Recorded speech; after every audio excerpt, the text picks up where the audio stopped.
A simple trip to Walmart turns into a nightmare for the Anderson family when they're accused of theft without proof.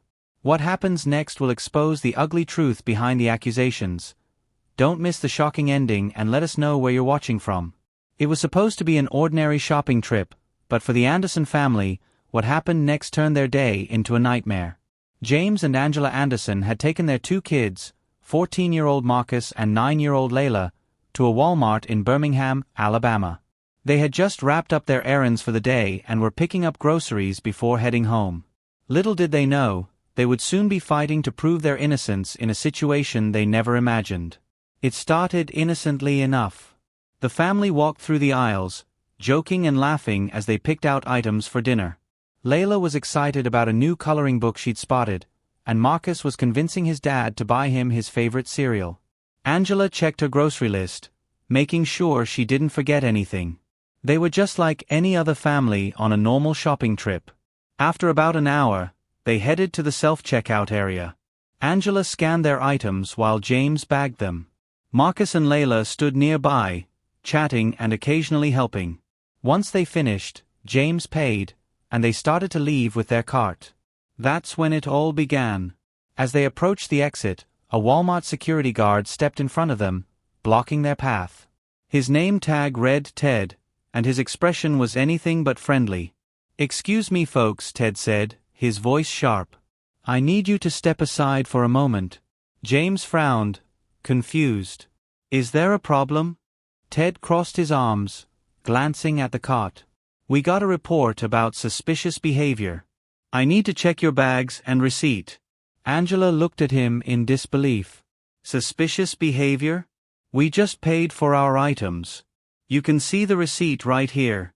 She held out the receipt, but Ted didn't take it. Instead, he looked them over, his eyes narrowing. "You people always have a story, don't you?" he said under his breath, loud enough for them to hear. Marcus's face fell, and Layla clung to Angela's side, confused and scared. James stepped forward, his voice calm but firm. "Look, there's no need for this. We haven't done anything wrong. You can check the cameras if you want." Ted shook his head, his tone growing colder. "We don't need cameras when we've got eyewitnesses. Now step over here, or I'll call the police." Angela's heart raced. The small crowd forming near the exit made her feel exposed. People whispered and stared, their phones out, recording the confrontation. Angela knelt down to comfort Layla, who was on the verge of tears. James stayed calm, though anger simmered beneath his composed exterior. "We're not going anywhere until you check the cameras," he said. "We have nothing to hide." Ted didn't budge. "Cameras take time. I don't have time for excuses. Either you comply, or I make a call." "Your choice." Angela stood, her voice trembling but strong. "This is harassment. You're accusing us without any proof and refusing to do a simple check." "Why?" "Because we're black." The question hung in the air, heavy and undeniable. Ted's face hardened, but he didn't respond. The murmurs from the crowd grew louder. Some seemed to support the family, while others looked skeptical. Marcus, usually quiet, spoke up. "We didn't steal anything," he said, his voice cracking slightly. "Why won't you believe us?" Ted ignored him and reached for his radio. "Code 3 at the exit," he said. "Send backup." Angela clenched her fists, furious. "This isn't right. We've done nothing wrong, and you know it. You're embarrassing us in front of all these people for no reason." The tension in the air was suffocating. Layla began to cry softly, and Angela hugged her tightly. James placed a hand on his son's shoulder, silently reassuring him. Despite the humiliation and frustration, they refused to back down. As backup arrived, Angela locked eyes with Ted. Her expression was no longer just hurt. It was determined. "You're going to regret this," she said quietly. "Not just for us, but for everyone you've treated like this." What Ted didn't realize was that the Andersons weren't an ordinary family. Angela was an activist and a strong advocate for racial equality. James was a respected teacher in the community. They had the resources, the knowledge, and the determination to fight back. This was far from over. The Andersons were escorted to a small office near the back of the store, surrounded by 2 additional guards who had shown up as backup. The cramped space felt oppressive, and the tension in the room was palpable. Marcus and Layla sat close to their mother, both visibly shaken, while James stood tall, his jaw clenched in quiet anger. Ted leaned against the desk, his posture arrogant. "All right," he began, "you have one last chance to come clean before the police arrive. If you admit to taking anything, maybe we can work something out." Angela, keeping her voice steady, replied, "We've told you the truth already. We paid for everything. Check the cameras, check the receipt, do your job." Ted smirked, ignoring her. "People like you think you can play the victim card and walk away. Not today." James stepped forward, his voice firm but controlled. "Enough. This has gone too far. Either review the footage or we're calling our lawyer." Ted faltered for a brief moment before regaining his composure. "Fine," he snapped. He turned to one of the other guards. "Pull the tapes."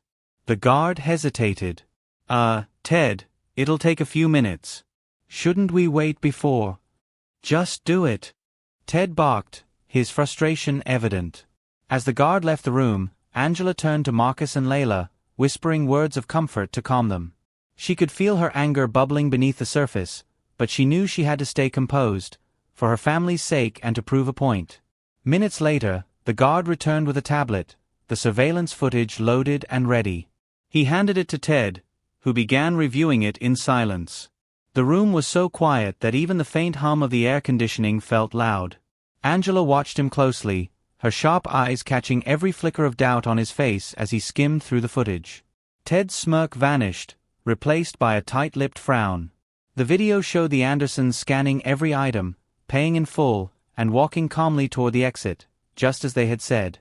Angela folded her arms. "Well, what does the footage show?" Ted didn't answer immediately. His ego fought against the undeniable truth. Finally, he muttered, "It's inconclusive." Angela let out a bitter laugh. "Inconclusive?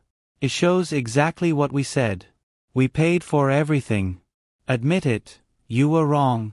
James added, his voice cold, "And you didn't just make a mistake.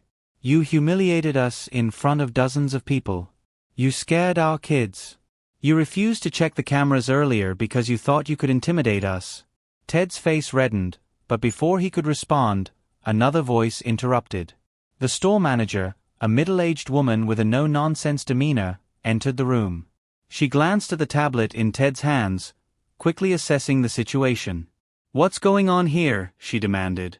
Angela explained, her tone sharp and controlled, recounting every detail of the ordeal. The manager's face hardened as she listened. When Angela finished, the manager turned to Ted, her voice stern. "Is this true? Did you detain them without checking the footage first?" Ted stammered, I thought." "You thought wrong," the manager snapped. "You've overstepped your authority, and you owe this family an apology." Angela spoke up, her voice cutting through the tension. "An apology won't fix what happened. My children were terrified. We were humiliated. And it's clear that this wasn't just a mistake, it was racial profiling." The manager nodded, her expression apologetic. "You're absolutely right, ma'am. I take full responsibility for what happened, and I assure you this will be addressed immediately." Angela wasn't done. "We're not looking for empty promises. We want accountability. I'll be filing a formal complaint, and I expect a public apology, not just to us, but to anyone else who's been treated this way." The manager swallowed hard but nodded. "Understood. I'll make sure it happens." Ted stood silent, his usual bravado completely gone. He looked at Angela, his voice low and strained.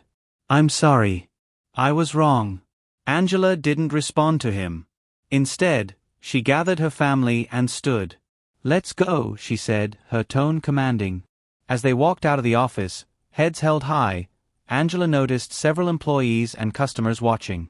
Word had spread quickly, and the Andersons were met with nods of support from strangers who had witnessed the injustice. By the time they reached their car, Marcus turned to his parents. "Are we really going to do something about this?" he asked, his voice still shaky. Angela knelt down and placed a hand on his shoulder. Yes, we are.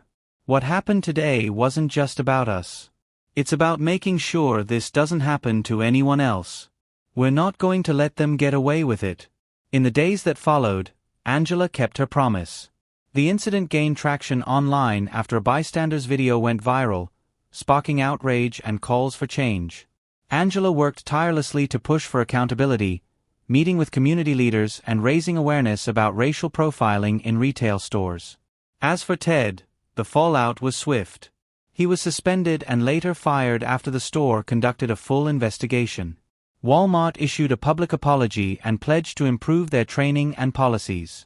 The Andersons didn't just walk away from the situation, they turned it into a moment of empowerment, proving that no one should ever have to fight for the respect and dignity they deserve.